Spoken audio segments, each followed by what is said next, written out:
Now, I want to welcome to the show from the Daily Caller, Matthew, I think, is going to be an unofficial co-host here before long because we've had him on so much. Matthew, thanks for coming on the program. Matthew Boyle from the Daily Caller. Thanks for having me again, Cam. Hey, listen, you keep writing these stories. We're going to keep having you on the show. And every day, Matthew, there is just some staggering new information. You had the Washington Post story 2 days ago that accused Representative Issa of knowing about Fast and Furious back in 2010, said that he was briefed on the discussion. And I think the quote was, the anonymous source that was quoted said, everything Issa's been screaming about, he knew about last year.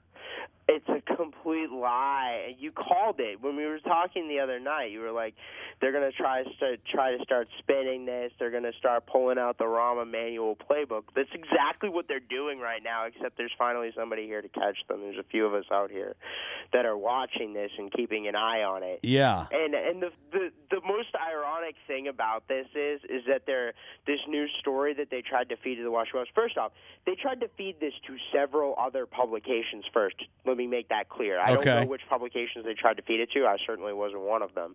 But they tried to feed it to several other publications first. The only publication that is deemed somewhat respectable that ran the story was the Washington Post. But the other thing is that what they're doing here is this new story completely changes their meme. Like, if this new story is true, yeah, everything they've been saying all along is a lie. Well, so absolutely. What are they going to do? What are they going to stick to? Like, it's hilarious. That's the thing. You pointed out, the spokesman for the House Oversight Committee pointed out that if this is now their new argument that Representative Issa knew about this, then they're saying Issa would have known, but nobody in Justice would have known. That's absurd. Yeah, I kind of find that hard to believe that the Attorney General wouldn't know about a program that he's going and briefing high-ranking members of Congress. At that point in time, Congressman Issa was not the chairman of the Oversight Committee because it was still Democrat-controlled Congress. But, he was still a high-ranking congressman. Yeah. You don't go and brief high-ranking congressmen in these classified briefings unless the Attorney General knows about such a thing, and probably people at the White House too. So, I think that drives a pretty hard stake in the meme that the Justice Department has been playing so far. So, this just goes to show once again that they're playing the Rahm Emanuel playbook, and they're going to try to lie their way out of this one. And now, all right, so that's what's going on at Justice. But here's the thing: the Washington Post, Matthew, they never ran a follow-up story to this. No, they never ran a correction. Oh, and another thing that I'd like to point out to your listeners, Cam, about this Washington Post story is that it's two authors on the story. One of the authors, Sari Horwitz, she won a few Pulitzer Prizes, but, this year she got caught plagiarizing. She's a plagiarist. She's been caught plagiarizing, and her editors continue to allow her to use quote-unquote anonymous sources for stories that she clearly does not know what she's talking about. Yeah, that's that was the thing that jumped out at me is this was the biggest coverage that the Post has given to Fast and Furious so far, is page A4, and really it relied on nothing but anonymous sourcing. No, it relied on anonymous sourcing from that side. Everybody from the side that was telling the truth is named in the story. Right. Mr. Frederick Hill, he's the spokesman for Issa, was named in the story. Everybody that actually told the truth, like I said, is named in the story.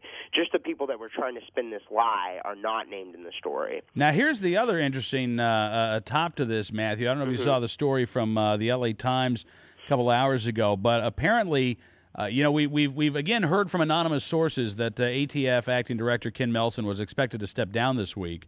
Now, Richard Serrano in the Washington Bureau of the LA Times says that Melson is, quote, strongly resisting pressure to step down because of the growing controversy. He says he does not want to be the fall guy for the program. Again, an anonymous source, one source close to the situation, who asked for anonymity because high-level discussions with Melson remain fluid, says, quote, he's saying he won't go. He's told him, I'm not going to be the fall guy on this.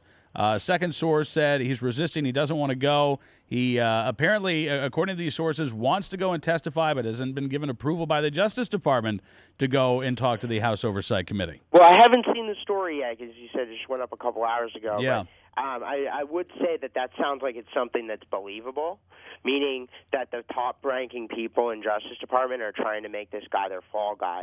It's very clear that there are some some things going on here with this guy, and he probably should end up resigning. I think that's what's going to end up happening. But what's going, what clearly, I mean, what that story is showing, and once again, I haven't read the story yet, I haven't seen it yet, but what it's showing is that there are political people that are high-ranking in the Obama administration, the Attorney General is probably one of them, that are probably trying to say, hey, take the fall for us, and stop this now. But I do hope the guy goes and testifies so we can actually learn what happened here and maybe get some justice for Brian Terry's family. Well, I hope so too, because ultimately, I mean, at the end of the day, that's what we need. We need answers. We need to know what was going on, who authorized this, and frankly, whether or not there were any more operations like this out there. That's something that I don't think has been addressed yet. Look, hopefully, whether Melson testifies as the acting director of the ATF or as the former acting director of the ATF, I do hope he goes before the House Oversight Committee. But I think it's fair to say you got a better chance of getting him to testify if he's the former acting director of the ATF too. I mean, if he's going to have to be held under this microscope of micromanagement from the top, and every little bit of his message is going to be managed from Eric Holder and from the Obama White House. I mean, I think you want to see this guy as a former acting director that can speak freely of influence from the administration. Yeah. Yeah. Clearly, though, it seems, Matthew, that the Justice Department right now, let's just say, I'm guessing there aren't just a lot of folks scrambling at ATF. I'm guessing there are a lot of folks scrambling at that's Justice. Another thing, too. And once again, I mean, the thing is here is that if they're going to go and try to feed these false stories to the Washington Post, and by the way, Washington Post, only publication that would pick up on them, I mean, you got to figure they're going to the usual suspects. They're going to the New York Times, Politico, whoever else. I mean, I can't say for sure on any of those, but I mean, you've got to know that's who they're going to. And if the Post is the only place that will pick it up, these people are desperate. They will say anything to try to get out of this and keep their jobs.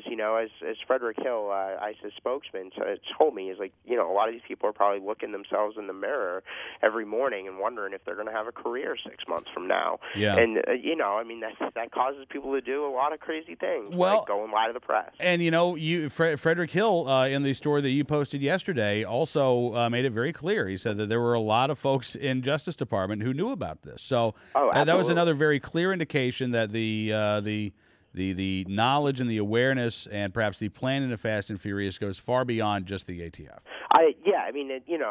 Frederick also said to me a couple of days ago that Melson was clearly not the quote principal architect of the plan, meaning that they're suspecting somebody much higher. Yeah. So. All right. Well, Matthew, I don't know what the coming days will bring, but I'm fairly certain that it'll be something fairly staggering, and we'll be having you back on the program before long. All right. Thanks, Cam.